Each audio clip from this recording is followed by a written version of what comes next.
నమస్తే అండి. నా పేరు అనూష. మణికర్ణిక యువజన సంఘం జగ్గంపేట టీం మేమందరం కూడా జగ్గంపేటలో ఒక పెద్దాయన ఒక 3 నెలలుగా రోడ్డు పక్కన ఉంటూ నిరాశ్రయంగా మెడికల్ షాప్ పక్కన, సెల్ ఫోన్ షాప్ పక్కన, గుళ్ళు పక్కన పడుకోవడం జరుగుతుంది. ఆయన ఒకప్పుడు బాగా బ్రతికిన వ్యక్తి, కోట్ల అధిపతి. అలాంటి వ్యక్తి ఈరోజు తన కొడుకు కోడలకి ట్రాన్స్ఫర్ రావడంతో కనీస సమాచారం లేకుండా అతన్ని వదిలేసి వెళ్ళిపోవడంతో ఆయన రోడ్లు పాలన అవడమైంది. అలాంటి వ్యక్తిని గుర్తించి వెంటనే మణికర్ణిక టీంకి ఇన్ఫర్మేషన్ ఇవ్వడం జరిగింది.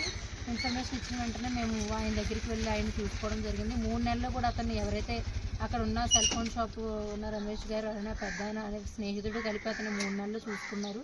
అయితే ఇలాంటి పరిస్థితుల్లో ఎండలు పెరుగుతున్న క్రమంలో, వర్షాల క్రమంలో అతను ఎండకి వానకి ఉండలేని పరిస్థితిలో ఇబ్బంది పడుతుంటే అనారోగ్యం కూడా పాలవుతున్న విషయంలో మేము ఓల్డేజ్ హోమ్ కోసం సెర్చ్ చేయడం జరిగింది. అలాంటి టైంలో మాకు సాధ్య ఫౌండేషన్ ఆదరణ హోము మాకు పెద్దాపురంలో ఉందని తెలిసి వాళ్ళని వెంటనే మేము కాంటాక్ట్ చేశాము.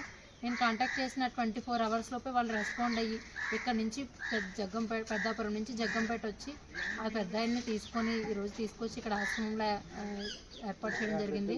ఎలాంటి ఒక్క రూపాయి కూడా రుసుము లేకుండా ఫ్రీ సర్వీస్ అందిస్తున్నటువంటి సాధ్య ఫౌండేషన్ వారికి మణికర్ణిక యువజన సంఘం తరఫున ప్రత్యేక ధన్యవాదాలు. థ్యాంక్ యూ అండి. Thank you.